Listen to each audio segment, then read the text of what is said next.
Hey buddy, මසද YouTube channel එකේ second video episode එක. අද මම කතා කරනවා injectable anabolic steroid එකක් inject කරන්නේ කොහොමද? inject කරන්න body location spaces මොනවාද? syringe size සහ injectable angle එක. මේ හැමදේම හරියට දැනගෙන කරන්න ඕනේ. එහෙම නැත්නම් වෙන්නේ ඔයාගේ ඇඟේ muscle එකේ muscle එක මැද්දෙන් මේක ස්කින් එකකට හරි එහෙම නැත්නම් වේන් එකකට හරි වැදිලා ඔයාගේ ඇඟේ බබල්ස් හිටිනවා. ඒක නිසා හැමතිස්සෙම මේ දේවල් දැනගෙන කරන්න. ડોක්ටර් කෙනෙක්ගෙන් හරි ප්‍රොෆෙසර් කියන කෙනෙක්ගෙන් හරි මේ ගැන අහලා කරන්න.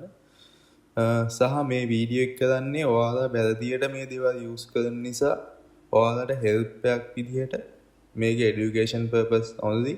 so මේක මම හැමතිස්සෙම කරන්නේ ඔයාලගේ এডুকেෂනල් එකට ඔයාලා කරන මිස්ටේක් අවම කරලා මේක හරි විදිහට ඔයාලට යූස් කරන්න සේෆ් මෙතඩ් කියලා දෙන්න.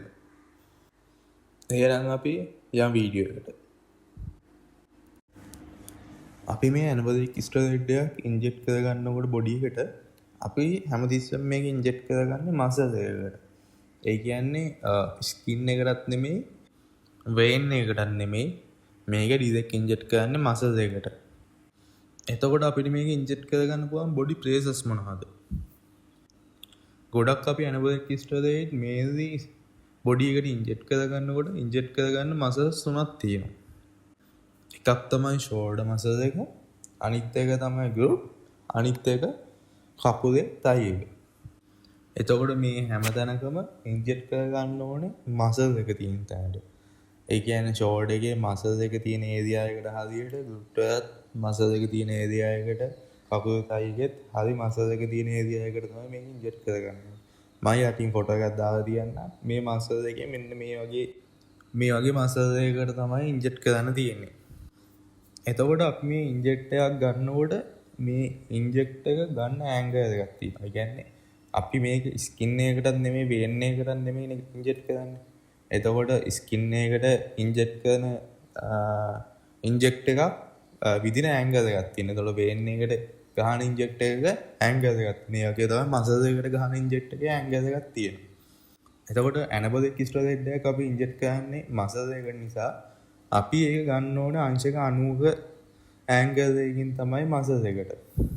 එතකොට හැමතිස්සෙම අපි ඉන්ජෙක්ට් කරගන්න ඕනේ ඉන්ජෙක්ට් එක අංශක 90ක ඇන්ගල් එකක් තියෙනවා. එහෙම නැතුව ඒක පොඩ්ඩක්වත් ඇදේටවත් අංශක ගාණක් අඩුවෙන් අංශක ගාණක් වැඩියෙන් නෙමෙයි. හරි අංශක 90ක ඇන්ගල් එකකින් තමයි මේක ඉන්ජෙක්ට් කරගන්න ඕනේ. එහෙම නැති වුණොත් වෙන්නේ ඔයා ගන්න මසල් එක ලොකේෂන් එක සිලෙක්ට් කරගත්තට වැඩක් නැහැ. ගහන ඉන්ජෙක්ට් එක වදින්නේ එක්ක වේන් එකකට හරි නැත්නම් ස්කින් එකේ කොහෙද හරි තමයි මේක වදින්නේ.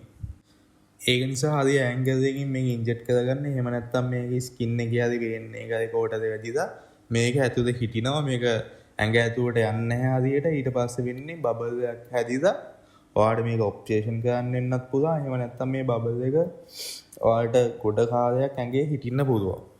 ඒක නිසා තමයි හැමතිස්සෙම මේක හරියට දැනගෙන හරි ඇන්ගල් එකේ හරි මසල් එකකට ගහන්න කියන්නේ. එතකොට මේ ඉන්ජෙක්ට් එකක් ගත්තට පස්සේ මේ ඉන්ජෙක්ට් එකේ තියෙන හරි ඩෝසේජ් එක හරි මසල් එකක් බලලා සිරින්ජ් එකේ තියෙන බබල්ස් ටිකත් ඔක්කොම අයින් කරලා හරියට ඉන්ජෙක්ට් කරගන්න ඕනේ. එහෙම නැති වුණොත් තමයි මම කලින් කිව්වා වගේ බබල්ස් තමයි හිටින්නේ. හරි. එතකොට අපිට මේකට ගොඩක් යූස් කරන්න පුළුවන් සිරින්ජ් සයිස් මොනවාද? සාමාන්‍යයෙන් අපි යූස් කරන්නේ ගොඩක් වෙලාවට 3ml syringes. මේ 3ml syringe එකකදී syringe එකකින් අපිට ඉන්ජෙක්ට් කරද්දී ඒකෙන් එන පේන් එක අඩුයි සහ අපිට ඩෝසේජ් එක ගන්නට ස්ටෝරේජ් කරගෙන ඉන්ජෙක්ට් කරගන්න පුළුවන්. එතකොට මේ ඉන්ජෙක්ට් එක ඉන්ජෙක්ට් කරන්න කලින් බොඩි එකට හොඳට මේ බොඩි එකේ පේස් එක ක්ලීන් කරගන්න ඕනේ. ඊට පස්සේ හරි මසල් එක තියෙන තැන බලලා ඒ මසල් එකට හරියට හරි ඇන්ගල් එකකින් මේක ඉන්ජෙක්ට් කරගන්න ඕනේ. ඉන්ජෙක්ට් කරගන්න කලින් සිරින්ජ් එකේ තියෙන බබල්ස් ඔක්කොම අයින් කරලා ඊට පස්සේ තමයි මේක ඉන්ජෙක්ට් කරගන්නේ. අපි මේක 3ml සිරින්ජ් එකකින් ඉන්ජෙක්ට් කරා නම් ඒ ඉන්ජෙක්ට් එක හරියට මසල් එකට බහිනකම් ඉන්ජෙක්ට් එක ගහන්න ඕනේ. ඒ ගැහුවට පස්සේ ඇතුළටම කට්ට බැස්සට පස්සේ මසල් එකට වදින ප්‍රමාණයට ඉන්ජෙක්ෂන් කටුව මසල් එකට බැස්සට පස්සේ තමයි සිරින්ජ් එකේ තියෙන ඩෝසේජ් එක අපි ඉන්ජෙක්ට් කරන්නේ මසල් එකට. ඉතින් ඔය ටික තමයි කියන්න ඕනේ. මේ හැමදේම හරියට දැනගෙන පිළිවෙලකට ගන්න. එතකොට වාගේ තියෙන හෙල්ත් රිස්ක් එක අඩු වෙනවා.